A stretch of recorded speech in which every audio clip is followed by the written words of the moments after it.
I'm really enjoying this movie. A silent voice. So the main character, his name is Shoya. In the beginning of this movie, we see him planning to commit suicide, basically because he feels guilty about his past. He feels like a burden to the world. The story hasn't explained why he feels this way, but it will soon. And Shoya is a very relatable character, especially for me. He's a character I can relate to on an emotional level, for many different reasons, as we will see. We get a little backstory of Shoya and the rest of the characters back when they were children. This character named Shoko, she's a new kid in school. The first thing you'll notice about Shoko is that she has a very kind and polite personality to her character. But she's also deaf, which comes as a shock to the rest of the classmates. They're fascinated with wanting to get to know her, and it starts out kind of friendly, but it quickly turns into bullying, as you will see. With her death condition, Shoko's not able to interact with the classmates as well as she would like to. Then Shoya, the main character of this movie, he starts mocking and making fun of Shoko because of her condition, which of course is a very crappy thing to do, right? And the classmates are shocked by this behavior from Shoya, but they quickly start adopting his childish and immature-like behavior because they think it will be fun. That isn't funny.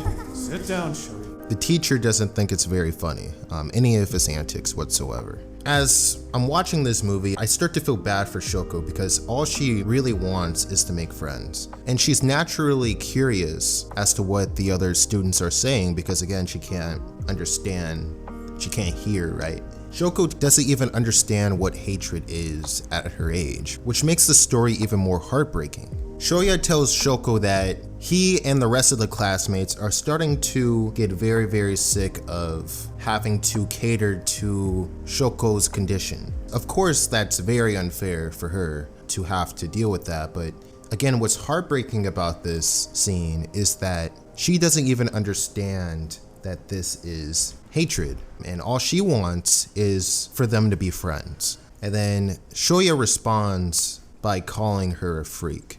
That's only the beginning of the circus that is this bullying. There's this character named Nyoka. She's a very unlikable character, at least in my opinion, because all she does is complain about Shoko, and she's such an entitled, spoiled brat. You know, all you want is to see her get disciplined for her selfish behavior. The good news is that Shoko is eventually able to meet a good friend, one that sticks to her side despite the gossip and despite the drama around her, despite the bullying around her.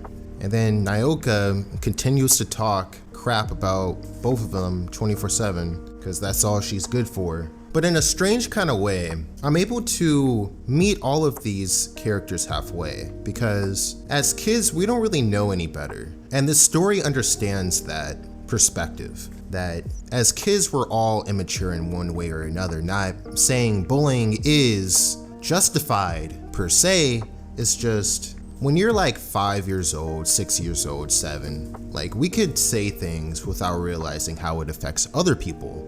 And that's part of the reason why I wanted to make this video. Sometimes we're not even aware of what hatred can do for not only those around us, but for ourselves, how it can affect everyone, how it can affect our friends, how it can affect our classmates, how it can affect how we feel about ourselves. Because you never know what anyone's going through. You never know their medical conditions. You never know their mental state. You never know how they were treated as a child. You never know anything about these people, right? And all we could really ask for at the end of the day is a little bit of kindness, because it's the right thing to do, right? Not to get anything in return, but because it's the right thing to do. But as the story continues, Shoya continues to pick on Shoko 24/7. And it gets so bad to the point where she starts bleeding out of her ear. But what's heartbreaking is Shoko shows up once again to apologize to Shoya. She herself is apologizing because she doesn't know what else to say. She doesn't know what else to do. She doesn't know how to respond to how people are treating her. So the only thing she's left with is to apologize herself, because she's owed an apology. She deserves an apology from the way Shoya has been treating her, but she never gets that. But it is here in the story where Shoya starts to feel a little bit guilty, starting to contemplate the way he's been unfairly treating the new kid in school. Shoya finally gets exposed for his behavior, and the principal and the teacher make sure that he is punished for his actions. And then Shoya starts to blame his classmates. Really, they are all to blame, but the sad truth of the matter is that it did all start with Shoya's behavior. I wanted to pause right here at Shoko's notebook. You can take a look at the very disrespectful things that her classmates have been saying to her. The very rude behavior that she has to deal with on a day-to-day basis. She's not at the age to understand why the students are treating her this way, but obviously as we age in life, we start to look back at the way people used to treat us, and we start to have a better understanding of whether or not we were treated unfairly, if the behavior that we had to deal with was justified, and if there was any hatred involved. And as we can see here, there was clearly hatred involved. As I've said before, hatred doesn't just affect our friends, it doesn't just affect the people around us, it doesn't just affect ourselves, but it can also affect our family as well. And right here we can see Shoya's mother is very disappointed with the news that her very own child is bullying a student. Shoya's mother apologizes to Shoko's mother about her child's behavior, but the story makes it clear that part of the reason why Shoya has been so unfair to Shoko is because he doesn't really know how to talk to Shoko. You know, people have different way of responding to their emotions. Sometimes people don't know how to express their emotions, so the only thing they're able to do is to do it in a passive, kind of rude kind of way. And I don't know if anyone watching this has ever experienced something like that, but sometimes people don't know how to express their emotions, right?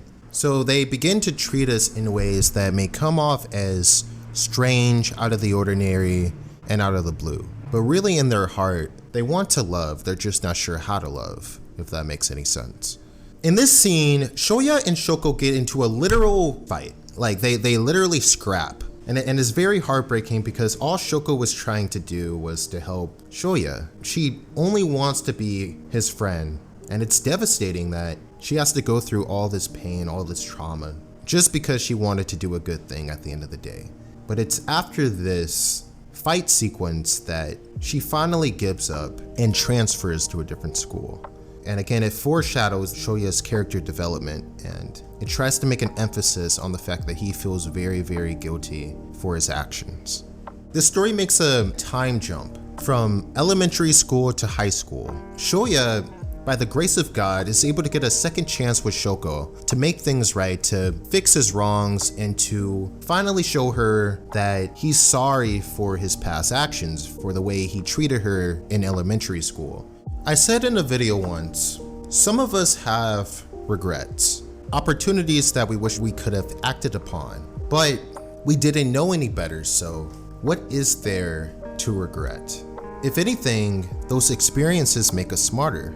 But it is clear that Shoya feels very guilty for the way he's treated Shoko in the past. He went out of his way to learn sign language. But it is here where we finally get to see Shoya's character finally blossom. Like I said, I can relate to Shoya's character quite well. Shoya is a character who likes to cringe at his past mistakes, and he's very self-conscious when it comes to trying to meet new people and people's opinions about him in general. He makes assumptions as to what people are saying about him. Another reoccurring theme in this movie is the topic of suicide. Suicide is mentioned a lot in this movie. At first, Shoya tries to commit suicide, but then he backs out, and his mother is left devastated by the idea of her very own child even thinking about the idea of committing suicide, and Shoko herself also attempts suicide, as we'll see later in this movie. Something I've realized about this movie is that trauma doesn't just happen when something devastating happens to us, like for example, like somebody gets hit by a car or you get bullied in kindergarten, for example. But trauma can also happen when we ourselves remember the wrong that we've done. And for lack of a better term, we can bring up cringe, right? Cringe is when we feel awkward, we feel ashamed about something we did. We wish we weren't that lame in whatever situation it was, right? When we cringe at the stuff we used to do, it's easy to feel ashamed about ourselves. It's really important that we remember that we all come from the same light at the end of the day. We all come from the same God, right? The God who loves us dearly. Shoya believes in God. He's a firm believer in God, and God gave him the strength to continue on with this life and to save Shoko's life as well. Can we be friends? The world's biggest loser. Is there anybody watching this that can relate to what Shoya just said about himself? That he's the world's biggest loser just because he asked a girl if they could be friends. What's so embarrassing about that? What's so cringe about that, right? I know that this is the kind of overthinking mentality that I can relate to, because as I'm watching this movie, I'm relating to how Shoya feels about himself, how he cringes at his past awkward situations as he continues to evolve as a character, thinking how can he be a less awkward person and a more socially acceptable individual. But I don't know about you, I'd rather be weird than be normal.